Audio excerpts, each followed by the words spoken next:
Welcome to today's more important chart analysis videos on Friday the 11th of May with me, Rich Perry, market analyst at Hantec Markets. We've got a fairly quiet open today, not a great deal of direction.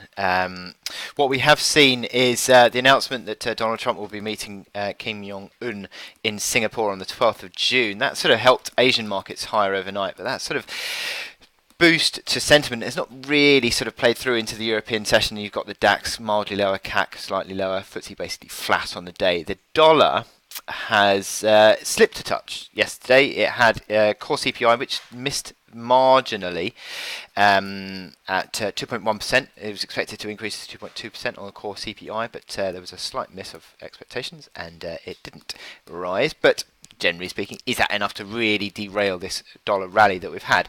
I would say that this pivot on dollar index around 92.50 is a level that we need to watch near term.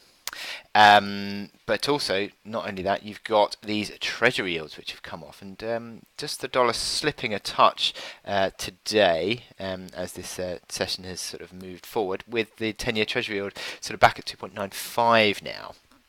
So yield differentials are still key.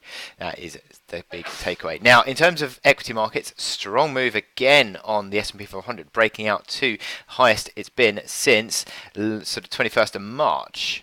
And on a closing basis, the highest since the 16th of March, so mid-March. So a strong move, and it's really is turning around this outlook, and equity markets continue to benefit off the back of these improvements in sentiment that we've seen in the last week or so.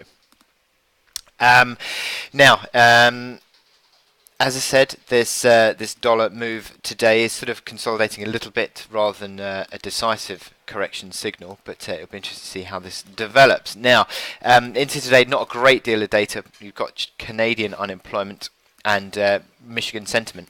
Now, Michigan sentiment is expected to sort of slip slightly to 98.5, and again, annoyance with the way Reuters gives its data. That was the flash reading, or the prelim reading, I should say, of Michigan sentiment, which was subsequently revised higher to 98.8.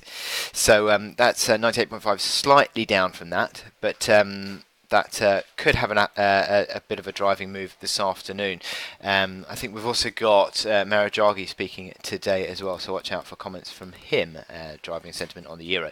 But my chart today is the Aussie yen. Now, Aussie yen has been improving in the last couple of sessions. Two strong positive bull candles which have broken this corrective downtrend, and look at those momentum indicators. Stochastics buy signal.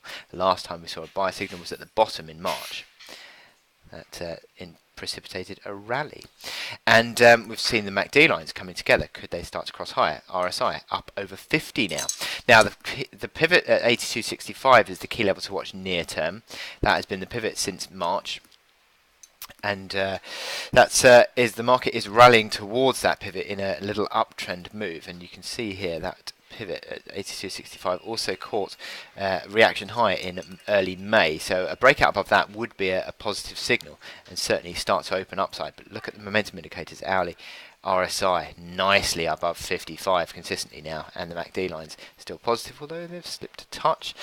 Little jump in the hourly candle certainly going to help that, but configuration is still positive on these momentum indicators on the hourly chart as well. So this is a recovery play, and through 82.65 would suggest we're going to actually probably come back towards the highs actually of April. So that's 83.94 to 84.05, that sort of area. So but resistance basically between 84 figure and 84.40, which is an old pivot.